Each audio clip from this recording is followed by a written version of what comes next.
So what's going on today is had my first day of singles for squats. Went relatively well. I mean, nothing to complain about. A little bit better than last cycle. I believe I started out singles with 635. I think that was the first one I got a kind of a good single on. It was after some triples with 575.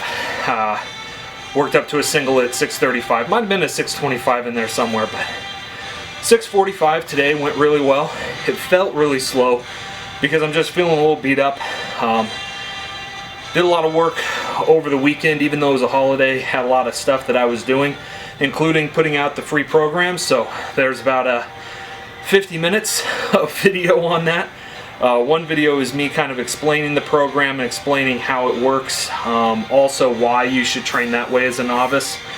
And then the second video is how to actually use the spreadsheets. The spreadsheets are a little complicated. It's easy once you know how to use it. It's very intuitive, but you just need to know where to enter the weights when you start. You actually don't enter maxes and then work off those.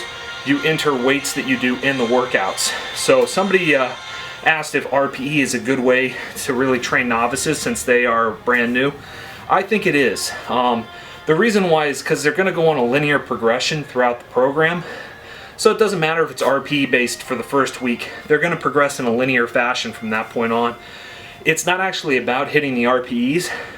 What it is about is them learning how to train without going and doing AMRAP sets all the time. RPE 10 sets that are like unscheduled AMRAPs because they're always going too heavy. So my thing is leave reps in the tank.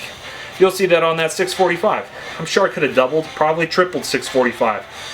But then I would have been a heck of a lot more beat up than I am now.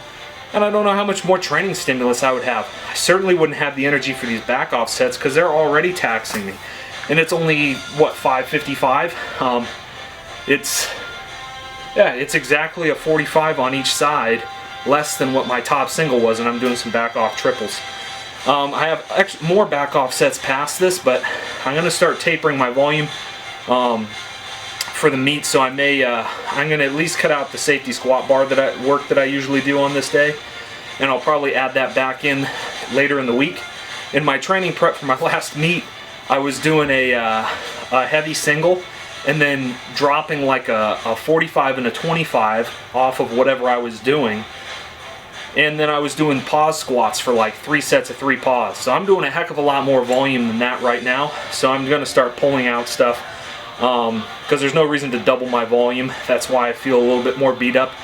And it's good to, you can increase your volume a lot if you're doing things like variations of the lifts with a lot less weight. I mean, I was doing maybe 3 plates with the safety squat bar, but now that I'm back into my my competition training, competition form, and I'm doing these singles, I definitely have to dial back the volume to deal with the intensity because my joints just take a beating. My hip is just kind of, I can feel it. It's not injured, it's not hurt, but I know that if I push it, then I'll start moving into that injury or, you know, have to do a little bit less next week, and I want to keep increasing. I had room to spare on that single, so I definitely want to push it. It's 10 pounds more than what I did last training cycle to start, 10 to 20 pounds more. But I'm going to see if I can push that even further because I want the top end when I go into competition to be, you know, 20 or 30 pounds higher. So anyways, that's the thinking. Sometimes it doesn't work out that way. You have to take what's actually there. But I feel pretty confident. I'm coming off of about 4 hours of sleep from last night. And this workout's still going pretty well in my opinion. So anyways, I'll catch up with you after a little bit of bench press that I'm going to do later if I have enough time. I may have to break this workout up.